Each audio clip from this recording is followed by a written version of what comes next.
नमस्कार. आज आपण एका महत्वाच्या योजनेबद्दल बोलणार आहोत. मुख्यमंत्री माझी लाडकी बहीण योजना. खूप जणांना याबद्दल उत्सुकता आहे, विशेषतः जून 2025च्या हप्त्याबद्दल. तर आज आपण याच योजनेच्या जून महिन्याच्या हप्त्याबद्दल जी काही ताजी माहिती आहे आणि जो शासन निर्णय आलाय म्हणजे GR, त्यात काय महत्वाचं आहे हे जरा समजून घेऊया. लाभार्थ्यांसाठी ही माहिती नक्कीच कामाची ठरेल असं वाटतं. सगळ्यात मोठी बातमी काय तर जून 2025च्या हप्त्यासाठीचा GR अखेर आलाय 30 जून 2025ला. ही खूप महत्वाची डेव्हलपमेंट आहे. या GR मध्ये नेमकं काय आहे, काय म्हणतोय हा GR, जरा सविस्तर पाहूया. हो, हा GR खरंच महत्वाचा आहे, कारण यामुळेच निधी वितरणाची म्हणजे पैसे वाटण्याची अधिकृत प्रक्रिया सुरू होते. या शासन निर्णयामुळे काय होतं की आता लाभार्थी महिलांच्या बँक खात्यात पैसे जमा करायला हिरवा कंदील मिळालाय असं म्हणू शकतो. अच्छा, म्हणजे आता पैसे मिळायला सुरुवात होणार. पण GR आला म्हणजे लगेच दुसऱ्या दिवशी पैसे जमा होतात का? साधारण किती वेळ लागतो या सगळ्या प्रोसेसला? नाही, लगेच म्हणजे अगदी दुसऱ्या दिवशी नाही होत. आपला जो अनुभव आहे त्यानुसार GR आल्यानंतर साधारणपणे 2 ते 3 दिवस लागतात पैसे खात्यात दिसायला सुरुवात व्हायला. आणि मग सगळ्या पात्र लाभार्थ्यांपर्यंत पोहोचायला कधीकधी 5 ते 6 दिवस सुद्धा लागतात. कारण ही खूप मोठी प्रक्रिया आहे की नाही, त्यामुळे थोडा वेळ तर लागणारच. बरोबर, समजलं. म्हणजे थोडी वाट पाहावी लागेल, पण निदान प्रक्रिया सुरू झालीये हे महत्वाचं आहे. आता या GR मध्ये पैशांची काही तरतूद वगैरे त्याबद्दल काही बोललं आहे का? कारण एवढी मोठी योजना आहे, बजेटचा मुद्दा तर महत्वाचा असणारच. अगदी बरोबर विचारलत. त्याचा स्पष्ट उल्लेख आहे ह्या GR मध्ये.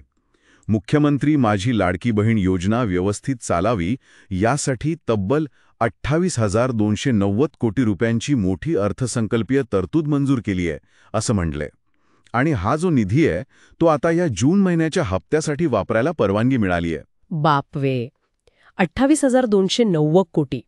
ही तर खरंच प्रचंड मोठी रक्कम झाली. यावरून कळतं की ही योजना किती व्यापक आहे आणि शासनासाठी किती महत्वाची आहे. एवढ्या मोठ्या बजेटमधून नक्की कोणाला आणि किती लाभ मिळतो हे जरा पुन्हा एकदा सांगूया का, म्हणजे सगळ्यांना स्पष्ट होईल. हो, नक्कीच. तर ही योजना आहे 21 ते 65 वयोगटातल्या महिलांसाठी. आणि या योजनेतून प्रत्येक पात्र महिलेला दर महिन्याला 1,500 रुपये म्हणजे 1,500 रुपये मिळतात. आणि ते थेट त्यांच्या बँक खात्यात जमा होतात. पण यात एक गोष्ट लक्षात ठेवायची आहे. जेव्हा महिलेचं वय 65 वर्ष पूर्ण होतं तेव्हा हा लाभ आपोआप थांबतो. तसा नियमच योजनेमध्ये. ही वयोमर्यादा ठरलेली आहे. ओके, म्हणजे 21व्या वर्षापासून ते 65व्या वर्षापर्यंत दरमहा 1,500 रुपये आणि 65 पूर्ण झाल्यावर लाभ बंद. हे स्पष्टीकरण गरजेचं होतं. तर सारांश काय की या 30 जूनच्या GR मुळे जून महिन्याचा हप्ता मिळण्याचा मार्ग मोकळा झाला आहे आणि त्यासाठी मोठी आर्थिक तरतूद पण झालेली आहे. हो, अगदी थोडक्यात सांगायचं तर हेच. 30 जूनचा GR म्हणजे जूनच्या हप्त्यासाठी ग्रीन सिग्नल.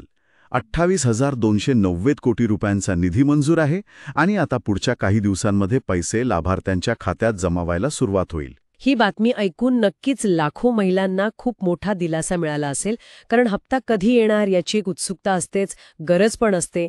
या GR मुळे आता त्यांना एक स्पष्टता मिळाली आहे. बरोबर. आणि जाता जाता एक विचार मनात येतोय.